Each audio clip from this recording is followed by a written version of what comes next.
The trees around me seemed to lean closer. Their branches formed twisted shapes in the dimming light. I felt the air shift. It grew colder, too cold for an ordinary evening. I rubbed my arms and stepped deeper into the narrow path. Dry leaves cracked sharply under my feet. Each sound echoed louder than it should have. A strange hum drifted through the air. Not wind, not insects. Something else entirely. The smell of damp soil suddenly grew stronger, as if the ground had been freshly disturbed. I stopped walking. My breath felt heavy in my chest. The shadows between the trees thickened. One of them moved. I blinked hard. The shadow was still there. Tall, still, watching. My heartbeat quickened painfully. I could feel it in my throat. The hairs on my arms rose straight up. I stepped back once. A soft crunch sounded from behind me. I spun around quickly. Nothing was there. Only the tall grass swaying gently. But the air felt wrong. As if I had stepped into a place that did not want me. I forced myself to breathe deeper. My legs felt weak. I turned back toward the path. The tall shadow had moved closer. It was unmistakable now. A shape stood between two trees. Longer than any person. Darker than any natural shade. The hum in the air grew louder. It vibrated inside my teeth.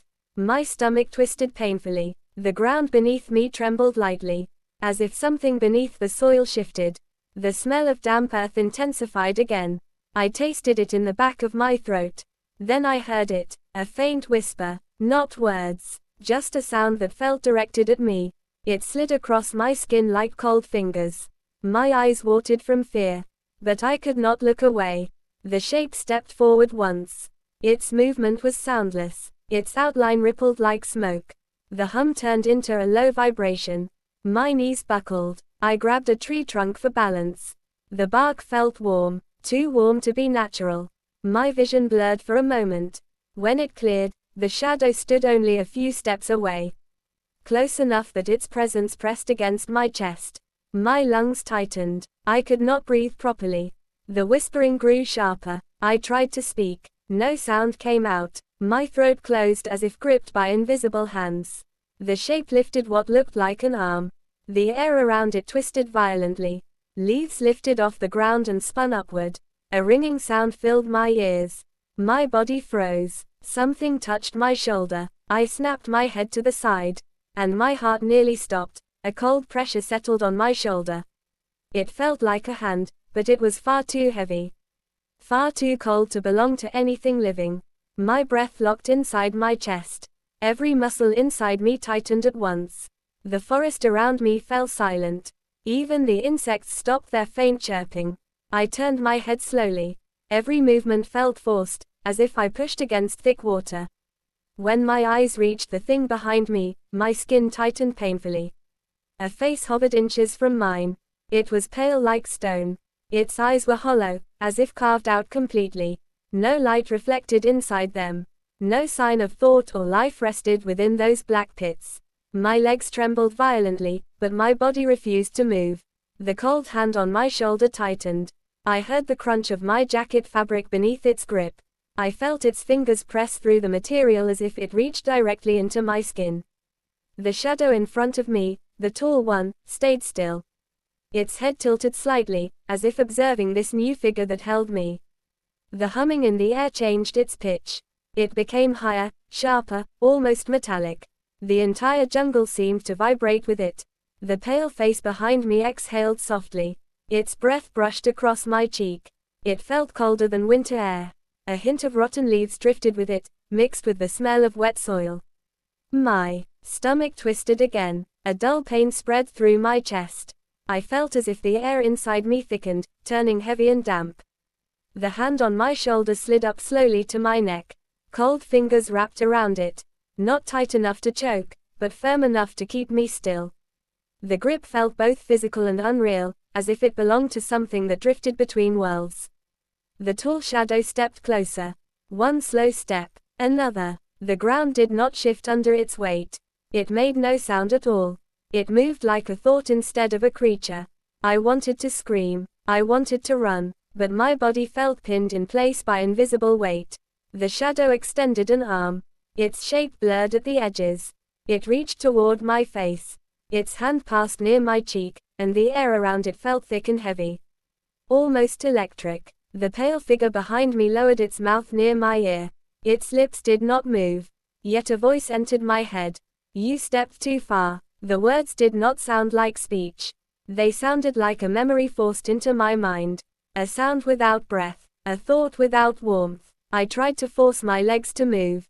My knees bent slightly, but my feet remained glued to the ground.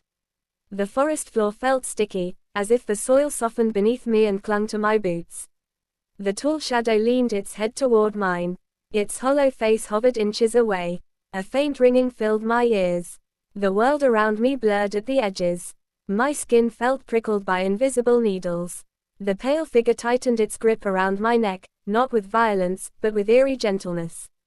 Like a caretaker holding something fragile. But its touch burned with cold. My skin felt as if frost formed beneath it. The shadow reached forward and touched my forehead lightly. A wave of pressure surged through my head. My vision turned white for a moment.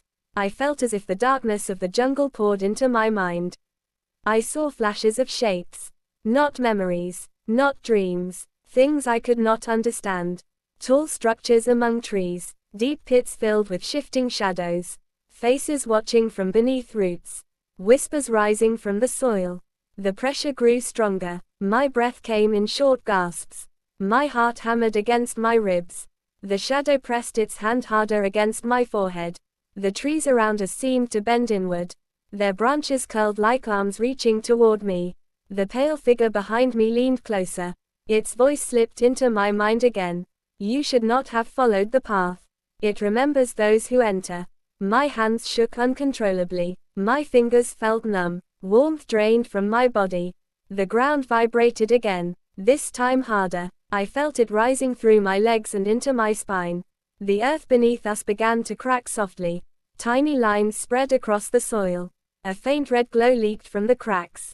The smell of burning roots drifted upward. The tall shadow turned its head slightly, as if listening to something deep below. Its hollow eyes widened. The hum in the air turned into a low growl. The pale figure stiffened. Its grip on my neck tightened suddenly. A sound rumbled beneath the ground. Like a heartbeat. Slow, deep, heavy. Both figures stopped moving. Their bodies tensed. The air thickened until it felt difficult to breathe. The heartbeat sounded again. Louder. Stronger. The soil beneath my feet shifted as if something massive pushed upward from below. The pale figure pulled me backward slightly, as if shielding me from something. The tall shadow stepped closer, almost touching me, as if it feared the ground more than anything above it. The cracks widened. The red glow brightened. Heat rolled upward. The trees shuddered with it. The heartbeat grew louder still. My bones vibrated with every pulse. The forest no longer felt alive. It felt awake. And it felt angry. My vision blurred. Again. My breath grew shallow. My thoughts scattered like frightened birds. Something beneath the earth shifted sharply. A deep, dragging sound echoed through the ground. The red glow surged upward. The pale figure leaned to my ear. Its voice entered my mind one more time. "It rises." And the ground split open directly in front of me. The ground opened with a sharp crack. A deep fissure tore through the forest floor. Heat surged upward, forcing me to shield my eyes. The red glow brightened until it washed over the trees. The hum in the air turned into a heavy thrum that rattled my ribs. The tall shadow stepped back from the opening. Its form trembled like smoke caught in a storm. The pale figure released my neck slowly. It moved in front of me, placing itself between the fissure and my body. The heartbeat beneath the earth quickened. The soil shook with every pulse. Branches snapped overhead. Leaves scattered through the air in a frantic swirl. Something enormous shifted deep inside the crack. A presence older than the forest itself. A presence that wanted to rise. The tall shadow lifted its arms. Its shape stretched impossibly high. Its voice echoed inside my head, not as words, but as a warning. The pale figure turned toward me once. Its hollow eyes held a strange calmness. It raised its hand and touched my forehead gently. Warmth spread through me for the first time since entering the jungle. My breath loosened. My vision cleared. My legs regained strength. The pale figure pushed me backward. Not with force. With intention. as if guiding me toward safety. The ground shook violently again. The fissure widened. A blinding red light erupted from its center. The trees swayed as if pulled toward the opening. The air filled with a heavy roar. Both figures turned toward the crack. Their bodies became silhouettes against the bright light. They stood together at the edge. One tall and shifting, one pale and silent. They lifted their arms as if holding something back. The roar grew louder. The red light surged outward. A wave of heat rushed through the forest. I stumbled backward through the path. Branches scraped against my arms. My heartbeat pounded in my ears. But I kept moving. The figures at the fissure grew smaller as distance formed between us. The roar faded slowly. The light dimmed. The heartbeat beneath the earth slowed. The ground steadied beneath my feet. By the time I reached the tree line near my home, the jungle behind me had fallen silent again. The cold air eased. The humming stopped completely. I turned back once. The trees stood still and dark. The path looked ordinary again. No glow, no figures, no signs of the chaos that had unfolded. But I could feel something watching from deep within the shadows. Not with hostility, not with anger, with awareness. The forest had seen me. It had touched me. It would remember me. I stepped out into the open land behind my home. The warm night air wrapped around me. I took a long breath, finally steady. The jungle stood quiet and small behind me. But I understood now that its size was an illusion. What lived inside it reached far deeper than roots and soil. Far older than the trees that covered its floor.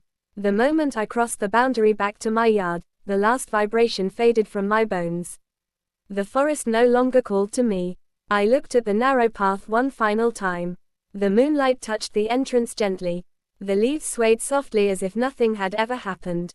But a faint whisper drifted on the breeze.